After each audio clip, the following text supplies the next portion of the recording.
Uma coisa que eu gostei muito de ouvir é que no futuro eles acreditam que vai existir uma aversão por comprar coisas novas. Isso é forte, né? E outra coisa que ainda foi muito discutida é como nós ainda somos muito afeiçoados à matéria. A minha geração, a geração um pouquinho mais velha que eu, talvez até os 30 anos, nós somos apegados às matérias. As novas gerações não. Elas realmente têm esse desprendimento. Nós somos jurássicos nesse sentido. As novas gerações não. Eles estão vivendo um design de uma forma totalmente diferente. Muito mais um design de experiência. São os momentos que importam e não tanto as coisas que nós colecionamos. Então, nós sabemos que o design vai ter toda uma nova função e os designers também. Os consumidores não vão mais buscar comprar. Eles buscam consertar, eles buscam reciclar. O comprar vai ser quase que vergonhoso. Então, eu acho que ainda tem um caminho até isso, mas realmente o luxo vai ter que passar pelo reciclável. E nós precisamos realinhar a vida do planeta. Outra profissional que me encantou, que eu conheci durante essa mesa redonda, foi a Maria Cristina Finucci. Vocês já ouviram falar nessa pessoa? Pois é. Ela é uma designer e artista plástica muito bacana que fundou em 11 de abril de 2013 o Estado das Ilhas de Plástico. Vocês sabem o que é o Estado das Ilhas de Plástico? Eu também não sabia e aí eu fui pesquisar.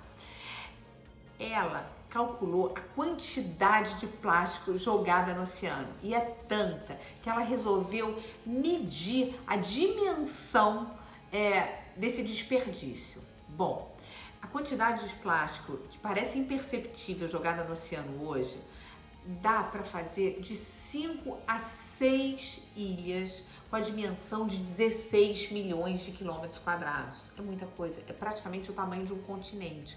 E olha que solução criativa. Ela pegou esse problema enorme, ela resolveu medir o tamanho do problema e falou: o tamanho do problema é do tamanho de um continente, é grave demais.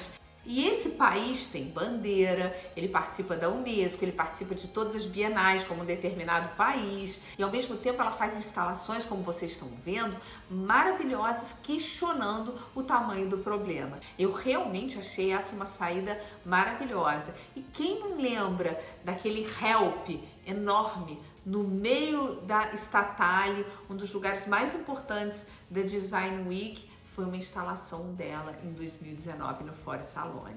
Esse pedido de socorro da natureza. Enfim, eu adorei descobrir essa história toda. Eu tinha visto a instalação, tinha achado linda, tinha entendido que era um help da natureza, mas eu não conhecia toda a história por trás. A arte está cada vez mais imaterial, fluida, diferente. Nós precisamos de novos profissionais para pensar esse novo mundo. Então vocês conseguem entender por que essa semana digital está sendo tão importante? Porque não tem mais uma coisa para ser copiada pronta. Não, ela precisa ser pensada. Você precisa olhar para a sua região, você precisa olhar para os seus valores e para o que está no seu entorno para melhorar essa vida. É muito autocentrado, mas esses debates fazem que nasça dentro de você novas ideias para uma nova realidade.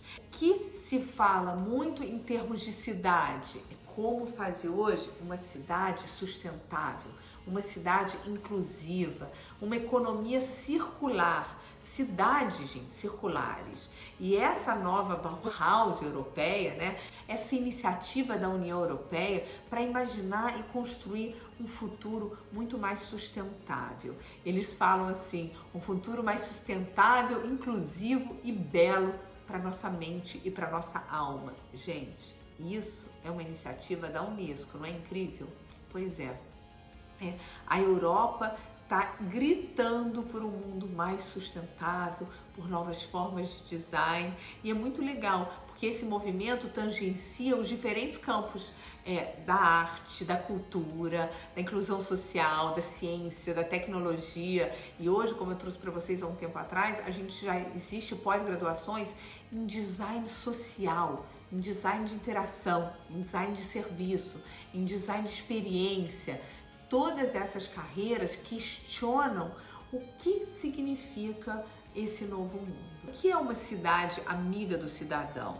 Esse conceito das cidades inteligentes, que são resilientes, circulares, que são descritos mesmo como novos modelos urbanos onde a qualidade de vida e a qualidade dos seus ambientes naturais e criados pelo homem estão alinhados. E assim surge também novas profissões dos designers, cada vez mais designers de experiência, designers de serviço, designers que trabalham a relação do ser humano com o mundo, a emoção que isso gera, e é um caminho do design que eu acredito muito. Exatamente como hoje, se a gente pensar, quem são os profissionais de design mais disputados? Mídias digitais, quem domina as mídias, quem consegue fazer isso bombar. Daqui a poucos anos vão ser os profissionais que trabalham design de experiência, design de serviço, os profissionais que conseguem criar novas experiências através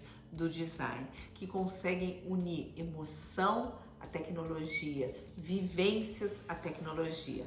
Isso é o que se fala o tempo todo. E se a gente vai falar de uma tendência mais objetiva, mais rápida, a gente vê a tendência de se viver perto da natureza.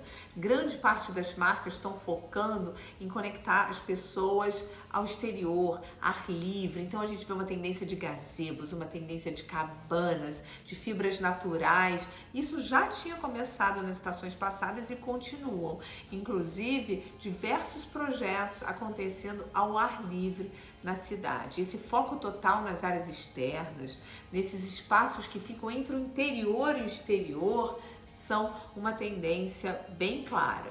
E como que a gente vê os espaços de trabalho nessas novas tendências? A Vogue Italia fez uma instalação virtual bem interessante que chama Love Letters to Milan, Cartas de Amor a Milão. Foi uma homenagem da redação da Vogue à cidade. E eles convidam esses designers a fazerem uma reflexão sobre o significado do espaço de trabalho. Então eles convidam esses designers para interpretar a redação da Vogue Italia, como seria o ideal dessa redação nesse futuro próximo. E aí a gente vê designers talentosíssimos como o Nendo interpretando virtualmente esse espaço da redação. É inspiracional, gente, mas o que você quer hoje no seu momento de trabalho? É estar totalmente conectado com a natureza, é um espaço de lazer que te abrace, enfim. E a gente, uma outra tendência mais palpável, que está pertinho, são os casulos, que continuam muito fortes, né? Então, é aquele canto que te abraça da sua casa.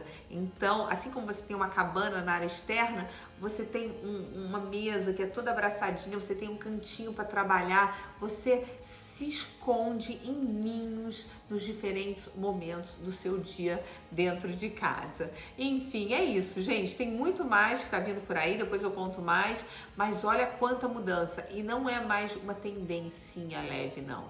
É o início do vídeo que eu falei, sustentabilidade, economia circular, se aprofundar e entender qual o seu papel para fazer um mundo melhor, é a lição que ficou para mim desses 2 primeiros dias de Design Week.